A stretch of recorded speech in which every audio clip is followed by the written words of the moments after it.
শুভ সন্ধ্যা বন্ধুরা। আজ হলো 11 জুন বৃহস্পতিবার।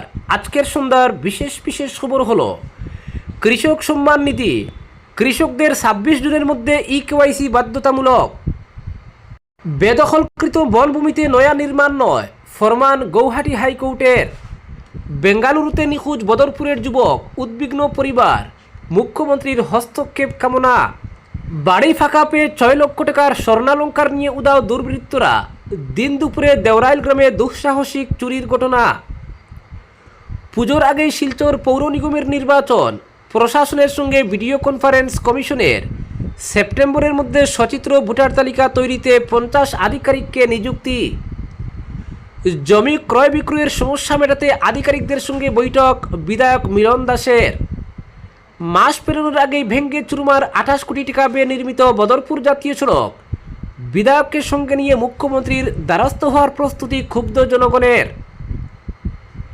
চা বাগান এলাকায় বিনামূল্যে বাস পরিষেবা দেবে সরকার, খুশির জোয়ার পাথারকান্দিতে, বিতর্ককে সঙ্গে নিয়েই আজ শুরু হচ্ছে ফুটবল বিশ্বকাপ, মেক্সিকোর আজটেকা স্টেডিয়ামে উদ্বোধনী ম্যাচ, বরাক উপত্যকার বেহাল সড়ক সংস্কারে মুখ্যমন্ত্রীর হস্তক্ষেপ দাবি, বিশেষজ্ঞ দল পাঠানোর আহ্বান এবং সর্বশেষ খবরটি হল মন্ত্রীকে নিয়ে বাহনের র্যালি নয়, পদযাত্রা করবে শ্রীভূমি জেলা বিজেপি, জোরদার প্রস্তুতি।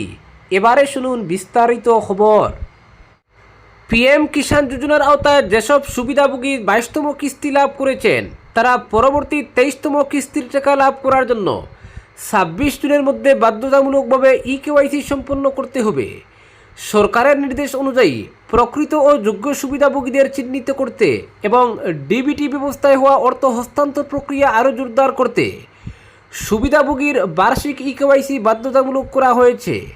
কৃষি বিভাগের জারি করা নির্দেশনায় বলা হয়েছে, কৃষকদের সুবিধার্থে ইকেওয়াইসি প্রক্রিয়া দুটি মাধ্যমে করা যাবে। কমন সার্ভিস সেন্টারে অর্থাৎ সিএসসি বায়োমেট্রিক আধার প্রমাণীকরণ দ্বারা ও পিএম কিষাণ মোবাইল অ্যাপের মাধ্যমে। আগামী কিস্তি প্রদানের আগে কাছাড় জেলার 69,000-এরও বেশি হিতাধিকারী কৃষক অবিলম্বে ইকেওয়াইসি সম্পন্ন করতে আহ্বান করেন জেলা কৃষি আধিকারিক। এজন্য সুবিধাভোগীর গ্রাম পর্যায়ে বিশেষ ইকেওয়াইসি শিবির আয়োজন সহ বয়স্ক, বিশেষভাবে সক্ষম এবং চলাফেরায় অক্ষম কৃষকদের জন্য মোবাইল অ্যাপের মাধ্যমে ফেস অথেন্টিকেশনের ব্যবস্থা রাখা হবে। কৃষি বিভাগ মারফত জানানো হয়েছে, 26 জুনের মধ্যে ইকেওয়াইসি না করলে যোগ্য কৃষক পরবর্তী কিস্তির টাকা পাবেন না। তাই অবিলম্বে নিকটবর্তী সিএসসি অথবা কৃষি সম্প্রসারণ সহায়কের সঙ্গে যোগাযোগ করে ইকেওয়াইসি প্রক্রিয়া সম্পন্ন করতে আবেদন করা হয়েছে। পরবর্তী খবরটি হল বেদখল মুক্তকৃত বনভূমিতে নয়া নির্মাণ নয় ফরমান হাইকোর্টের। আসামে বেদখলকারীদের কবল থেকে মুক্তকৃত বনভূমি অন্য কোনো কাজে ব্যবহার করা যাবে না, নির্মাণ করা যাবে না নতুন কোনো প্রকল্প। গুরুত্বপূর্ণ ওই নির্দেশ জারি করেছে গৌহাটি উচ্চ আদালত।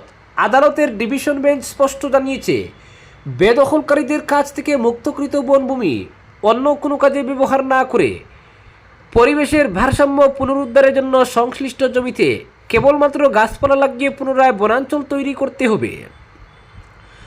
সংরক্ষিত বনাঞ্চলে অবৈধভাবে বসবাসকারীদের বিরুদ্ধে আদালত কঠোর অবস্থান গ্রহণ করেছে। সকল বেদখলকারীকে 30 দিনের মধ্যে বনভূমি ছেড়ে দেওয়ার নির্দেশ দিয়েছে আদালত। নির্দেশে বলা হয়েছে, নির্ধারিত সময়ের মধ্যে জমি খালি না করলে কর্তৃপক্ষ তাদের বিরুদ্ধে কঠোর ব্যবস্থা গ্রহণ করবে। সংশ্লিষ্ট জেলার সাধারণ ও পুলিশ প্রশাসন এবং বন বিভাগকে একসঙ্গে সমন্বয় করে বনভূমিতে জবরদখলকারীদের উচ্ছেদ করতে অভিযান চালাতে নির্দেশ দিয়েছে গৌহাটি উচ্চ আদালত। আদালতের ডিভিশন বেঞ্চ জোর দিয়ে বলেছে, জমি খালি করার পর সেই জমি কোনো ধরনের উন্নয়নমূলক প্রকল্পের জন্য ব্যবহার করা যাবে না। বনাঞ্চলের প্রাকৃতিক পরিবেশ ফিরিয়ে আনতে পরিকল্পিতভাবে সেখানে শুধুমাত্র সবুজ আচ্ছাদন তৈরি করতে হবে। আদালত আরও বলেছে, আধার কার্ড বা ভোটার পরিচয়পত্রের মতো নথিপত্র বনভূমিতে অবৈধভাবে বসবাসকারী ব্যক্তিদের কোনো আইনি সুরক্ষা দেবে না। এছাড়া যারা বেআইনিভাবে বনভূমি দখল করে রয়েছে তাদের বিদ্যুৎ সংযোগ অবিলম্বে বিচ্ছিন্ন করার জন্য আসাম পাওয়ার ডিস্ট্রিবিউশন কোম্পানি লিমিটেডকে নির্দেশ দিয়েছে উচ্চ আদালত। পরবর্তী খবরটি হল, জমি ক্রয় বিক্রয়ের সমস্যা মেটাতে আধিকারিকদের সঙ্গে বৈঠক বিধায়ক মিলন দাসের। জেলার সাধারণ মানুষের দীর্ঘদিনের জমি সংক্রান্ত সমস্যার সমাধানে আবারও সক্রিয় ভূমিকা গ্রহণ করলেন হাইলাকান্দির বিধায়ক ডক্টর মিলন দাস। বিশেষ করে জমি ক্রয় বিক্রয়ের ক্ষেত্রে অনাপত্তি শংসাপত্র অর্থাৎ এনওসি প্রাপ্তি নিয়ে সাধারণ মানুষ যে সমস্যার সম্মুখীন হচ্ছেন তা নিয়ে হাইলাকান্দি সার্কিট হাউসে এক গুরুত্বপূর্ণ পর্যালোচনা বৈঠকের আয়োজন করা হয়। বৈঠকে উপস্থিত ছিলেন অতিরিক্ত জেলা শাসক, জেলার বিভিন্ন রাজস্ব চক্রের সার্কেল অফিসার, প্রবীণ নাগরিক ফোরামের প্রতিনিধি, রামকৃষ্ণ মিশনের সদস্য সহ বিজেপির জ্যেষ্ঠ নেতারা।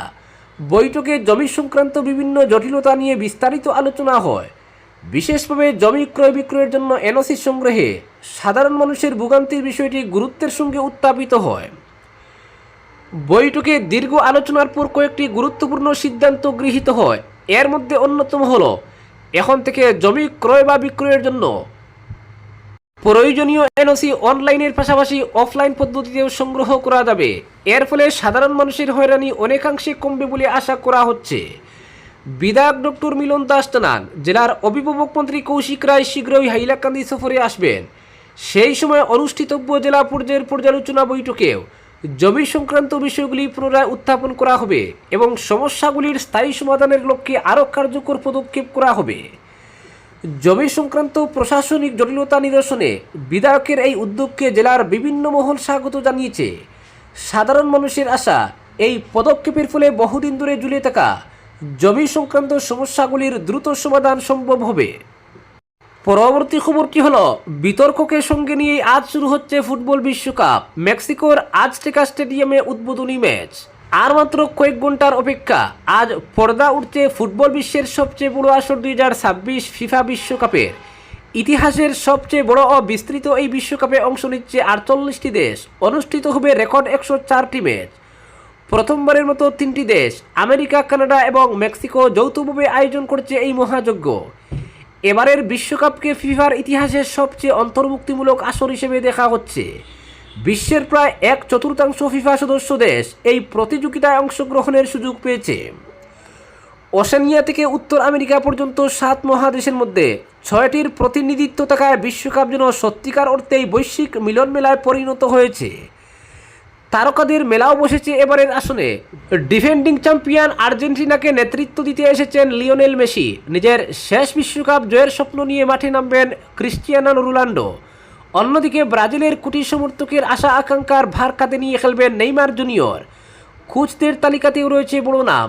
কার্লো আনচেলত্তি ও টমাস টুতেলের মতো অভিজ্ঞ কোচদের কৌশলও থাকবে আলোচনায়। খেতাবের দাবিদারদের তালিকায় রয়েছে বর্তমান রানার্স আপ ফ্রান্স, যেখানে নেতৃত্ব দেবেন কিলিয়ান এমবাপে।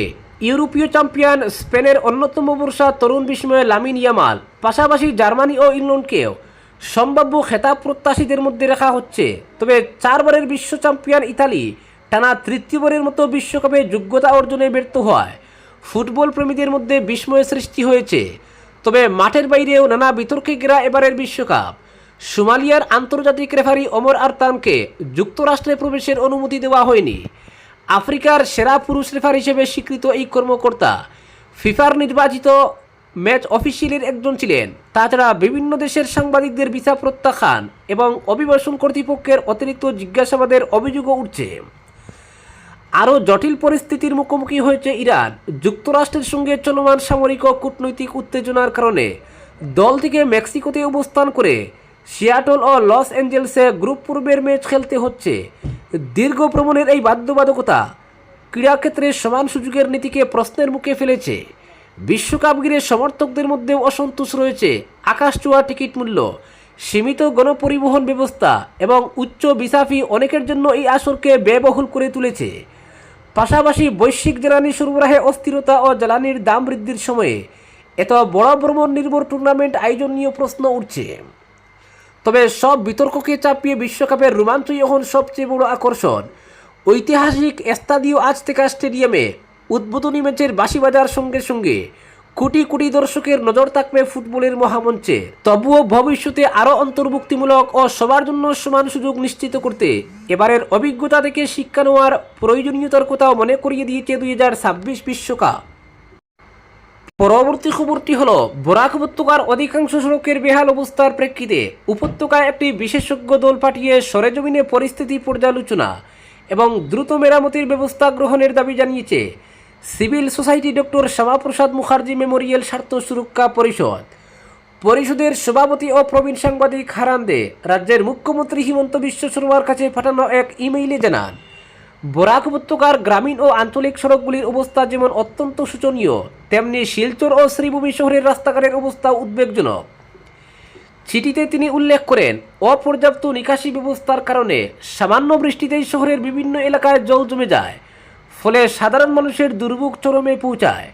শিলচর ও শ্রীভূমি শহরে কার্যকর জল নিষ্কাশন ব্যবস্থার অভাবে নাগরিকদের প্রতিনিয়ত সমস্যার সম্মুখীন হতে হচ্ছে বলেও তিনি দাবি করেন। এছাড়া কিছু অসচেতন ব্যক্তির নালা দখল এবং রাস্তার পাশের নর্দমায় প্লাস্টিক সহ বিভিন্ন ধরনের বর্জ্য ফেলার প্রবণতার কারণে জলাবদ্ধতা আরও প্রকট হয়ে উঠছে বলে চিঠিতে উল্লেখ করা হয়েছে। পরিস্থিতির দ্রুত সমাধানে সরকারকে জরুরি ভিত্তিতে পদক্ষেপ গ্রহণের আহ্বান জানিয়েছে পরিষদ। পরবর্তী খবরটি হলো, মন্ত্রীকে নিয়ে বাহনের র্যালি নয়, পদযাত্রা করবে শ্রীভূমি জেলা বিজেপি, জোরদার প্রস্তুতি। মন্ত্রী কৃষ্ণেন্দু পালকে স্বাগত জানাতে বাহনের র্যালি নয়, পদযাত্রার আয়োজন করছে শ্রীভূমি জেলা বিজেপি। কৃষ্ণেন্দু পাল আসাম সরকারের দ্বিতীয়বারের মন্ত্রী হিসেবে নিজ জেলায় প্রথমে পা রাখছেন 14 জুন।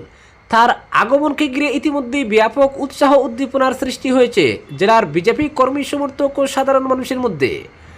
মন্ত্রীর আগমন উপলক্ষে বুধবার জেলা বিজেপি কার্যালয়ে এক সাংবাদিক সম্মেলনের আয়োজন করা হয়।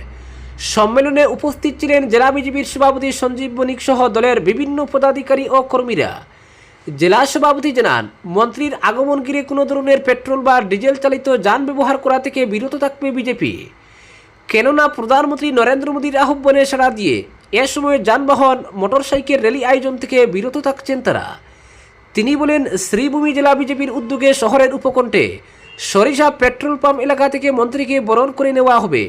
পরে হাজারো কর্মী সমর্থকদের উপস্থিতিতে এক বর্ণাঢ্য পদযাত্রা শহরের প্রধান সড়ক অতিক্রম করে জেলা বিজেপি কার্যালয় হয়ে জেলা গ্রন্থাগার প্রেক্ষাগৃহে পৌঁছাবে। সেখানে জেলা বিজেপির পক্ষ থেকে মন্ত্রী কৃষ্ণেন্দু পালকে আনুষ্ঠানিক সংবর্ধনা প্রদান করা হবে।